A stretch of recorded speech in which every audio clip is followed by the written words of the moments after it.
You've probably seen the headlines. Seed oils are poisoning you. Canola oil is corporate sludge designed to make you sick. Vegetable oil is worse than smoking. And if you scroll long enough, you'll find someone telling you that the bottle sitting in your pantry right now, the one you've used your entire life to cook eggs, fry chicken, or toss a salad, is quietly destroying your heart, your brain, and your metabolism from the inside out. I'm Dr. Alan Reed, and today we're going to do something that almost nobody on the internet seems willing to do anymore. We're going to actually look at the science.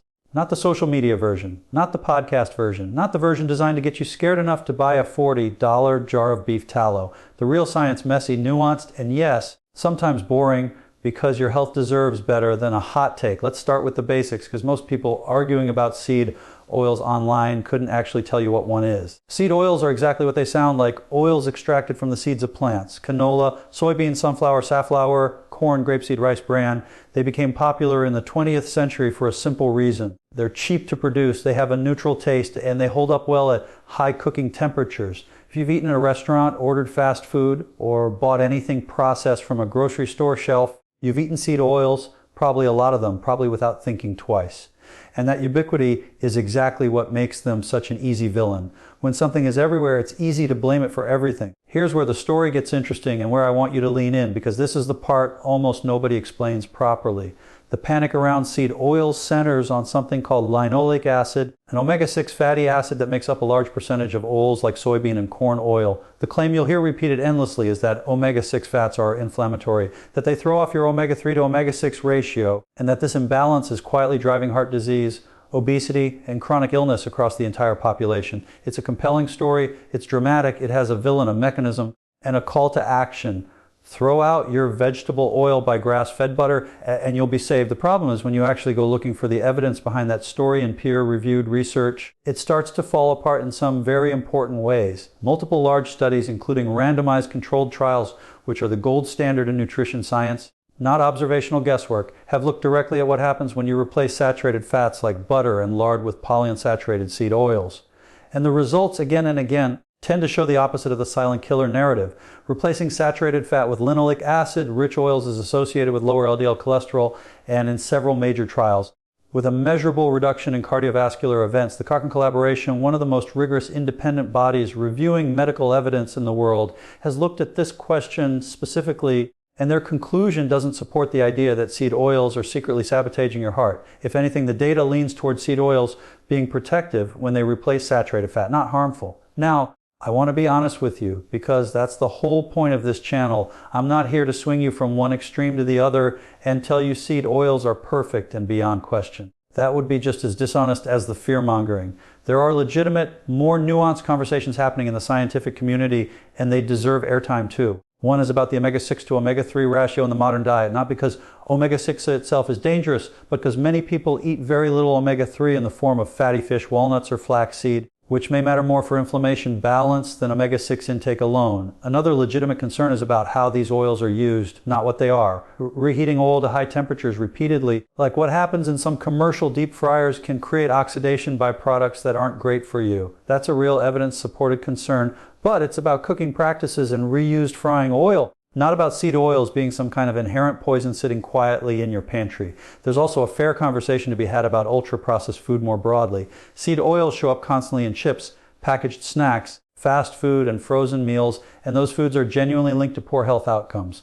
But here's the critical distinction: almost every viral video conveniently skips correlation is not causation. When researchers control for overall diet quality, the seed oil itself isn't the standout villain. It's the entire pattern: the sugar, the refined carbohydrates, the sodium, the sheer caloric density of ultra-processed food that drives the harm. Blaming the oil alone is a little like blaming water for a flood while ignoring the broken dam. So why does the silent killer narrative spread so fast and stick so hard? Partly because fear is a powerful engine for engagement. A scary claim travels further and faster than a nuanced one ever will. And partly because there's real money in the alternative. Selling you fear about seed oils is often followed almost immediately by selling you the solution: expensive tallow, exotic oils, supplements, or entire dietary programs built around cutting them out. That doesn't automatically make every critic wrong, but it should make you pause and ask who benefits when you're afraid. Let's pick up right where we left off, because now we need to get into the mechanism itself. the actual biological argument behind the fear, because to be fair to the skeptics, there is a real scientific idea underneath all the noise. Even if it's been stretched way beyond what the evidence supports, the core claim goes something like this: linoleic acid, once it's inside your body, gets converted into a compound called arachidonic acid, which is a precursor to certain inflammatory signaling molecules called eicosanoids. And from there, the story gets built out. More linoleic acid means more arachidonic acid, means more inflammation, means chronic disease. It sounds airtight when you hear it explained quickly in a 15-second clip, but biology, unfortunately for the people selling you fear, is never that simple. Here's the first problem with that chain of logic. Yes, linoleic acid can be converted into arachidonic acid in the body, but the conversion rate is actually quite low, and it's tightly regulated by the body itself. Your body isn't a passive sponge that soaks up every fatty acid you eat and blindly converts it into inflammatory compounds. It has feedback mechanisms. Studies that have actually measured arachidonic acid levels in the blood and tissue of people who significantly increase their linoleic acid intake have found something surprising to anyone who's only heard the scary version. Arachidonic acid levels tend to stay relatively stable. The body regulates the pathway. It doesn't just spiral out of control the way the internet version of this story implies. And more importantly, arachidonic acid isn't purely some inflammatory villain either. It's also a precursor to anti-inflammatory and pro-resolving compounds. Biology loves nuance, and this pathway is a perfect example. It's not a light switch. It's more like a thermostat with multiple settings constantly adjusting. And here's the part that really should give the seed oils cause inflammation crowd pause. If the theory were true, if higher linoleic acid intake genuinely drove up systemic inflammation in a meaningful, harmful way, you would expect to see that reflected clearly in blood inflammatory markers when researchers actually test it. So they did. Multiple controlled feeding studies have measured inflammatory markers like C-reactive protein, interleukin-6, and TNF-alpha in people consuming higher amounts of linoleic acid from seed oils, and the results consistently do not show the dramatic spike in inflammation the theory predicts. Some studies show essentially no significant change. A few even show modest improvements in certain markers. This is exactly the kind of finding that should make headlines because it directly contradicts a claim that's been repeated as though it's settled fact, but it doesn't make headlines because seed oils don't actually spike your inflammation in controlled trials isn't a thumbnail that gets clicks. Now let's talk about oxidation, because this is where I think the critics of seed oils actually have their strongest point, and I want to give credit where it's due. Polyunsaturated fats, which make up a large share of seed oils, do have more double bonds in their chemical structure than saturated fats, and that does make them more chemically reactive, more prone to oxidizing when exposed to high heat, light, and oxygen over extended periods. This isn't fringe theory. This is basic organic chemistry, and it's true. When oil oxidizes, it can form compounds like aldehydes, and in high enough concentrations, some of these breakdown products have been associated with negative health effects in laboratory studies. So where does this actually matter in real life? It matters most in situations like commercial deep fryers that reuse the same oil at high heat for hours or days at a time. The kind of setup you'd find in some fast food operations cutting corners on oil changes. It matters far less in your kitchen where you're using oil once at moderate heat for a normal cooking time and then it's gone. The dose, the duration, and the temperature all matter enormously. And that nuance gets completely flattened when someone tells you in a 30-second video that seed oils are toxic as a blanket statement. A fact taken out of its real world context stops being useful information and starts being a scare tactic. There's also the obesity question, which deserves its own honest look. Critics point to the fact that seed oil consumption has risen dramatically over the past several decades, right alongside rising obesity rates, and present that timeline as evidence of causation. But this is one of the oldest traps in nutrition science, and frankly, in all of statistics, two things rising together over time doesn't mean one caused the other. During that same window, total caloric intake rose, portion sizes rose. Sedentary lifestyles became the norm. Ultra-processed food consumption exploded. Sugar consumption climbed. Screen time replaced physical activity for millions of people. Seed oil consumption is just one thread in an enormously tangled ball of societal change.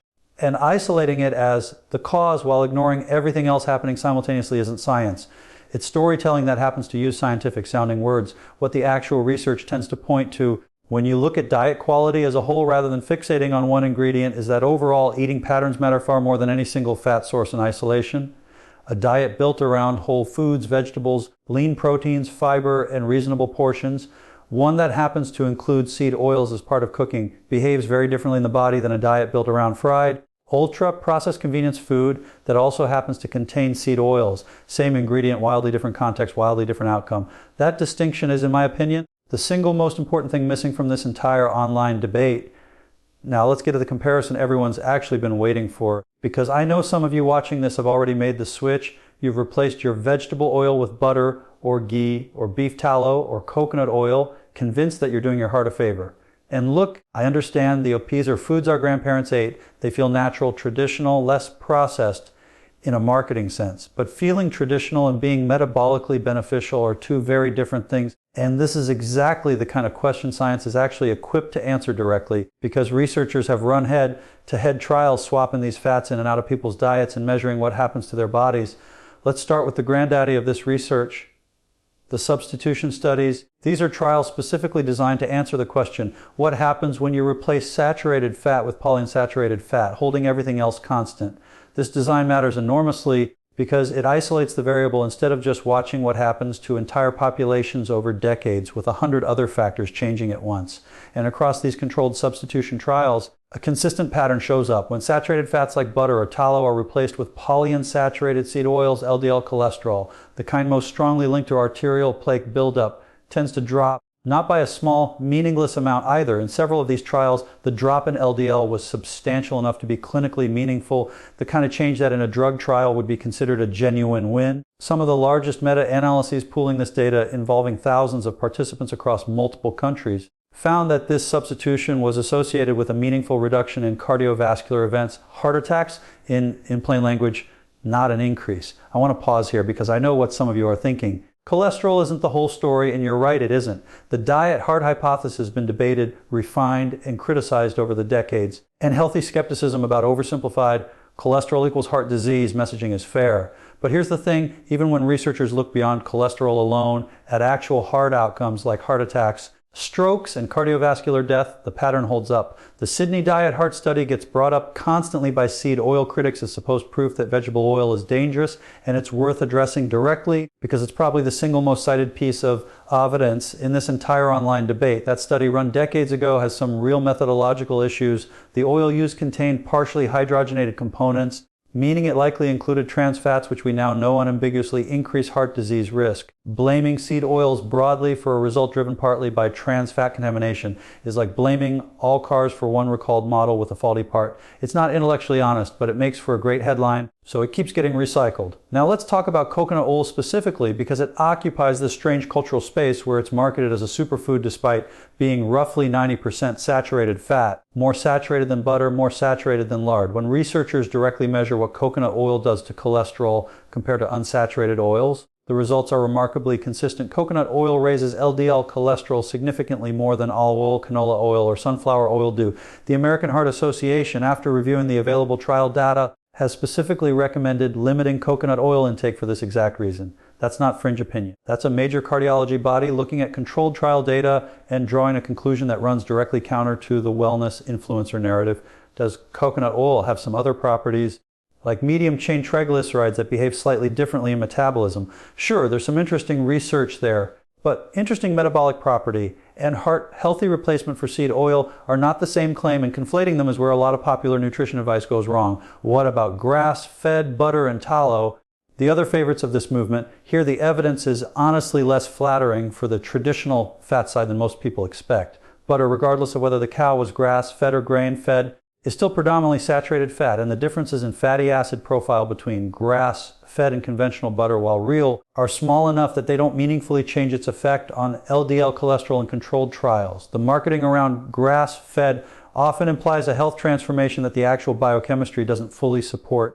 It might taste better, it might align with values you care about regarding animal welfare or farming practices, and those are legitimate reasons to choose it. But as a cardiovascular health upgrade compared to seed oils, the trial data doesn't back that specific claim up. So where does that leave olive oil? Since I know some of you are wondering why I haven't mentioned it yet. Olive oil is technically not a seed oil. It's a fruit oil, and it consistently performs extremely well across large observational studies and trials, particularly extra virgin olive oil, which retains polyphenols and antioxidants that get stripped out during more refined processing. This is actually a great example of nuance the seed oil debate desperately needs. Not all plant oils are identical. Processing matters, and the conversation shouldn't be reduced to a simple binary of seed oils bad, animal fats good. The real picture is more like a spectrum where degree of processing, how the oil is used in cooking, and what it's replacing in your diet all shift the outcome meaningfully. So let's finally answer the question that brought you here. Is it a silent killer or is it harmless? After walking through the mechanism, the inflammation data, the oxidation chemistry, and the head-to-head trials against traditional fats, I think you already know where the evidence actually lands, and it's neither extreme. Seed oils are not a silent toxin quietly destroying your heart while you sleep. But harmless isn't quite the right word either, because that implies there's nothing worth thinking about, and there is. The honest answer sits in the middle, which I know doesn't make for a dramatic thumbnail, but it happens to be true, and truth is what we're here for. Let's look at what the major health organizations actually say, because this matters more than any individual doctor's opinion, including mine.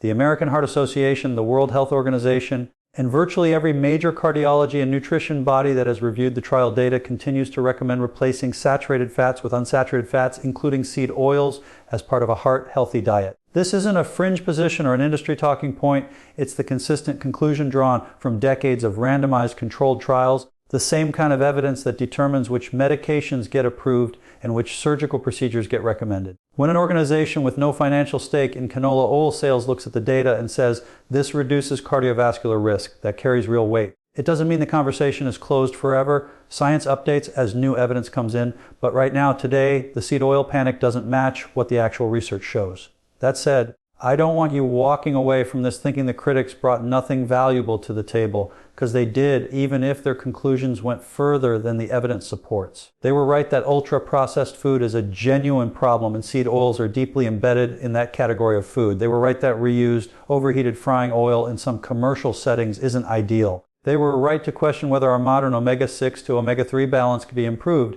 even if the fix isn't eliminating seed oils, but rather eating more fatty fish, walnuts, chia, and flax. Good skepticism about the modern food system is healthy. The problem isn't the questions being asked, it's that the answers got oversimplified into a villain narrative that's easier to sell than it is to prove. So what should you actually do in your own kitchen? Here's my honest, practical take, free of fear and free of hype. Using seed oils like canola, sunflower, or soybean oil for everyday cooking, sauteing vegetables, baking, roasting is not something the evidence tells you to be afraid of. If you enjoy extra virgin olive oil and can afford it, it's an excellent choice with some of the strongest supportive evidence of any oil we have, seed or otherwise, largely thanks to those antioxidant compounds that survive minimal processing.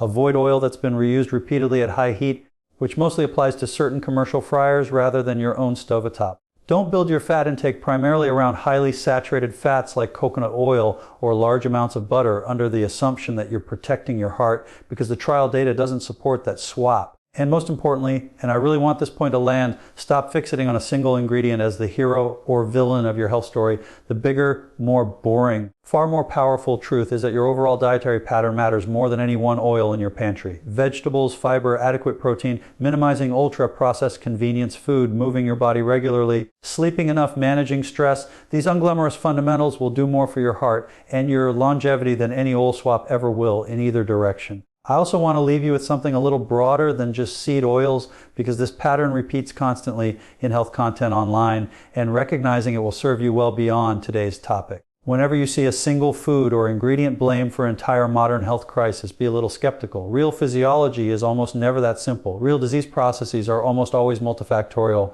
Genetics, overall diet, activity level, sleep, stress, socioeconomic factors, access to healthcare, all interacting together in ways that resist tidy 30-second explanations. The people who tell you it's all one ingredient's fault are usually selling you the solution to that exact problem, and that financial incentive should make you pause, even when the argument sounds compelling. Science doesn't move in dramatic, thumbnail-friendly leaps very often. It moves slowly through replicated studies, through peer review, through researchers arguing with each other's methodology for years before a real consensus forms. It's frustrating if you want a quick answer, but it's also exactly what protects you from chasing the next viral health scare, and the one after that, and the one after that.